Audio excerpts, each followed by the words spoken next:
What's going on, guys, and welcome back to WrestleRant. And every single Tuesday right here on the show, I, Graham G.S. Matthews, break down all the live specials and pay-per-views I watch on the WWE Network. Today, we're continuing along with the NXT theme, talking TakeOver Dallas from April 1st, 2016, 2 days ahead of WrestleMania 32.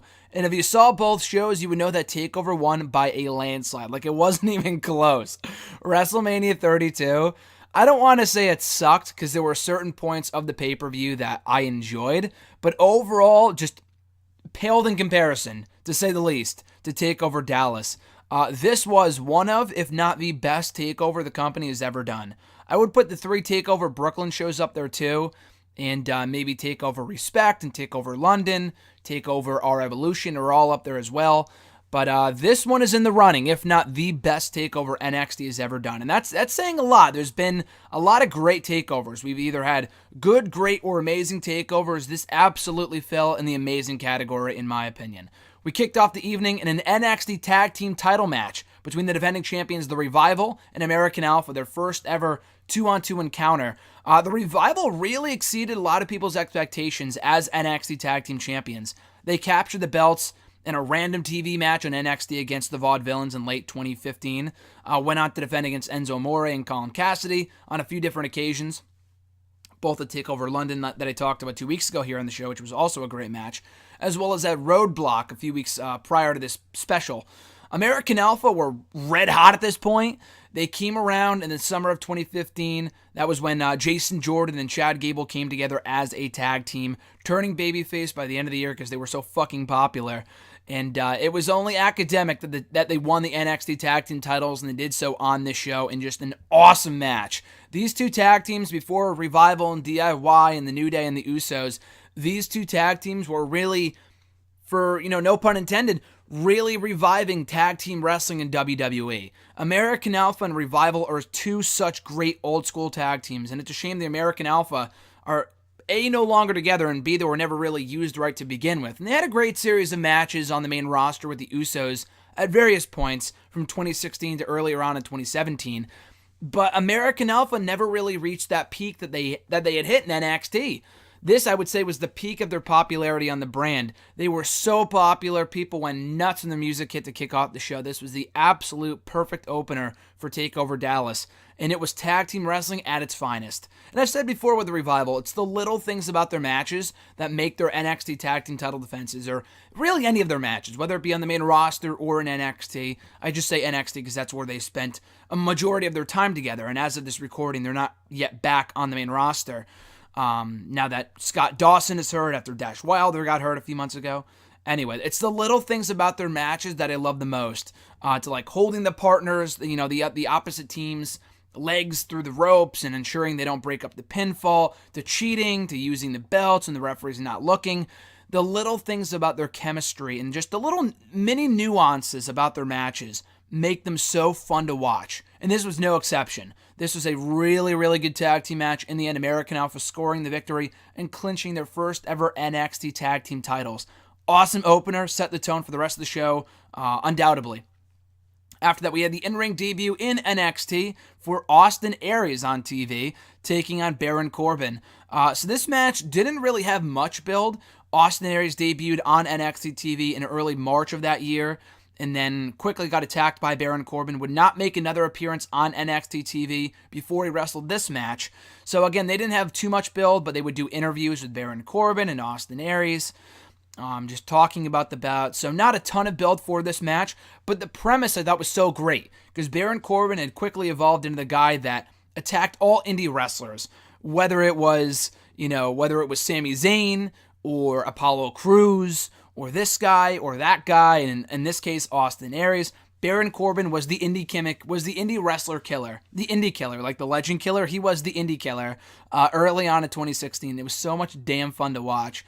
This wasn't a great match. I thought it was a good match. The crowd wasn't feeling it too much. I thought it was well wrestled. Baron Corbin working over Aries for a majority of the match. And Aries is great no matter what. I do think he did work better as a heel later on in his NXT tenure, so maybe that was what was missing here from the Aries character. But it was a good match. Aries winning on a roll-up, so Baron Corbin being protected on his way out of NXT. Of course, he would go on to win the Andre the Giant Memorial Battle Royal that Sunday at WrestleMania 32, so he was protected on the way out, and Aries picking up a win in his NXT debut. After that, what more can I say about this match than fucking wow? Sami Zayn versus Shinsuke Nakamura. You talk about NXT farewells. Sami Zayn, this was his final match in NXT before he headed to the main roster full-time, starting at WrestleMania 32. Shinsuke Nakamura's first ever, not only match, but appearance in NXT. Now, it had been announced in late January of 2016 that he had signed with the brand. He was coming in for NXT TakeOver Dallas, and his debut opponent was none other than Sami Zayn, the absolute perfect opponent for Nakamura in his debut match with the promotion. This was magical. I think the only reason, to me, it was the WWE Match of the Year for 2016. If it wasn't for some people, some people went with DIY and Revival, which was also an amazing choice, both NXT matches, so NXT won no matter what. DIY versus Revival from TakeOver, not Houston, Dallas, or whatever that first, Canada, it was in Toronto. This was in Texas, that was in Toronto. Some people put that as the NXT match of the year, or the WWE match of the year overall, which I can't argue with. And I think the only reason some people did that was because it had a better build. It had a better story. This match didn't really have much of a story other than it was Sami Zayn's last match, Nakamura's first match, and that was pretty much it. And that Sami Zayn, his opponent, was announced for NXT TakeOver Dallas on an episode of NXT in mid-March or something, after he lost to Samoa Joe, who had gone on to contend for the championship, the NXT title on this show. So it didn't really have too much of a story behind it, but that didn't make this match any less magical. This was fucking amazing. The in-ring action here I thought was phenomenal start to finish. Zayn was on point. Nakamura was on point. Now, when Zayn first came back, there were some people that were a bit critical of what he was capable of. The matches with Samoa Joe, the matches that he had with Samoa Joe early on in the year, didn't really meet some people's expectations. I thought they were great. Some people didn't love them. But this really was the return to form for Sami Zayn coming off of his injury in 2015. Everything about this was pure perfection. Sami Zayn going through the turnbuckle posts to hit Nakamura with a kick out of nowhere. Nakamura hit him with a kick out of nowhere, I should say. That was awesome. The reversals, the crowd. Nakamura got people chanting, "This is awesome," or "Holy shit," before the match even started with his amazing entrance. You know, it was just unreal, and everything about it was just incredible. Everything about this was fucking perfection.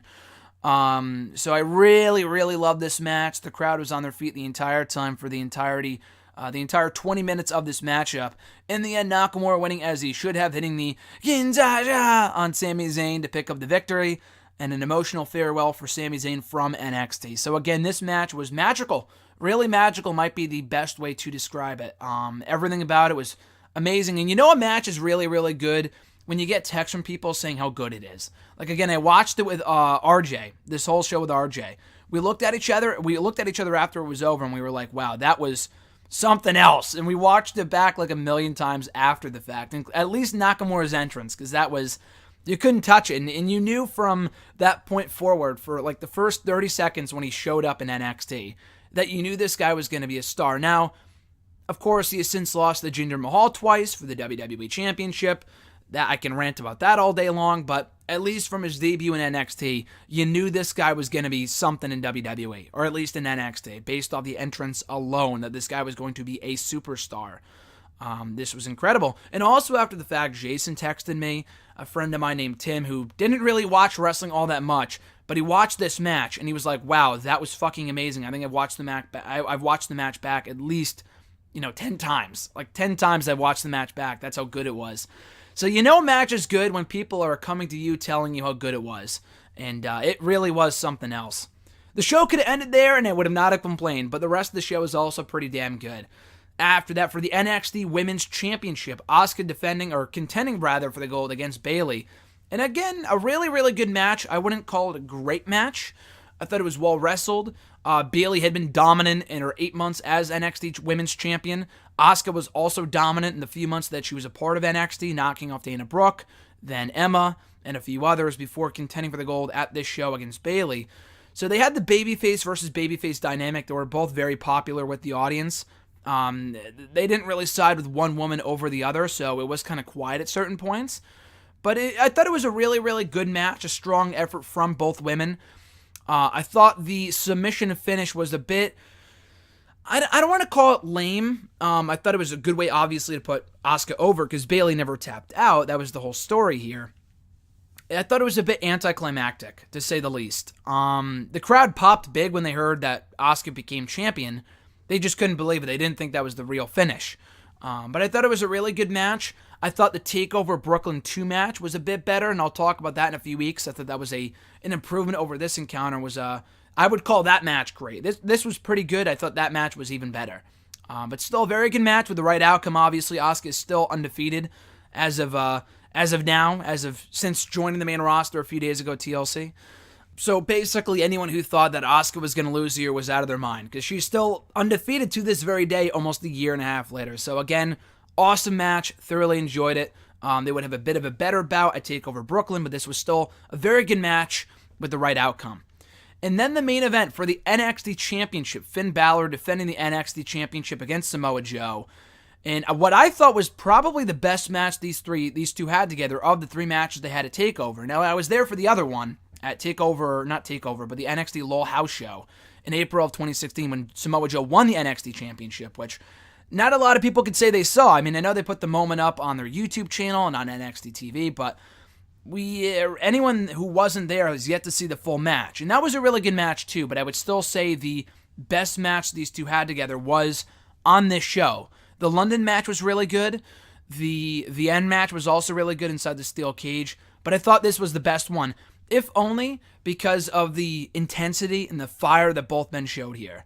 That was what I really, really liked about this match. That Joe started bleeding a gusher in the first 10 seconds of the match. I don't know what he did. I don't know if it was a headbutt. I forgot exactly what it was. But Joe started bleeding literally within the first opening seconds of the match. And they had to continue to stop the match on a few points. They had to stop the match at various points because he was bleeding. They had to stop the bleeding, all this other shit. But Joe was like, fuck that, I'm going to go anyway. And he kept on going head on towards Finn Balor, and people were going nuts. They were chanting fuck PG at one point because they didn't want the match to stop. They were enjoying this every much as I was, every little bit as I was. This was just great stuff. Balor was awesome here. He was on point. Joe is just an unhinged monster. That he was just on, firing in all cylinders in this matchup. And the chemistry these two had, I thought, was really, really good throughout their feud. But again, it was that intensity, that desperation by Samoa Joe that really put this match over the top for me as their best encounter of the many that they had throughout 2015 and 2016. Balor beating Joe cleanly, but again, a lot like with Austin Aries and Baron Corbin, protecting Samoa Joe. Samoa Joe had locked in the Cohina clutch. Well, Balor hit the coup de grace on Joe. He thought that wasn't enough, though. But before he could hit the 1969 or Bloody Sunday or whatever he calls the move, that the brainbuster, before he could hit that, Joe reversed with the Cohina clutch, and then Balor reversed that before he could pass out by running up the turnbuckle and kind of getting an overhead pin on Samoa Joe, which we had seen before with Bob Backlund and Bret Hart many, many years ago. That's what Balor did to Joe to pin him for the 1-2-3 and get the 3 count, retain the title, and hold on to the NXT Championship for a little while longer before dropping it 2 or 3 weeks later, NXT LOL, the house show that I was at where Joe won the championship. But anyway, this was a great match from start to finish. Just intensity, aggression, just a lot of pent-up frustration from both guys. It was so much damn fun to watch. And it led to Balor holding on to the championship. I thought Joe was winning. Again, I'm glad he didn't win because I was there for when he won the championship. But for what this was, it was an awesome way to close out the show. And what was, again, what might have been and what could still be the best TakeOver to date. Not a bad match in the entire card. All 5 matches delivering. I think Apollo Crews versus Elias Sampson was advertised at one point. I'm not sure. It wasn't cut for time because they did do the match. They just held it beforehand to tape for a future episode of NXT. But I did think they were going to tape it for TakeOver. They did not. And I'm glad they didn't because this entire show is perfect. And it would have bogged down the card a little bit, putting Elias Sampson versus Apollo Crews on the card. But for what this was, a really, really good match. 2 title changes. All 5 matches were good, great, or amazing. Watch Nakamura and Zayn. That's the match to watch from the show. But the opening tag match is excellent. The women's match is very, very good. The main event is awesome. Aries and Corbin was solid. And Nakamura and Zayn is the match of the year, in my opinion, for WWE in 2016. But the whole card you couldn't top. This entire show was just tremendous and one of the best takeovers that they've ever done. And I look forward to seeing how they might top it in, weeks ahead with TakeOver Houston or War Games, whatever.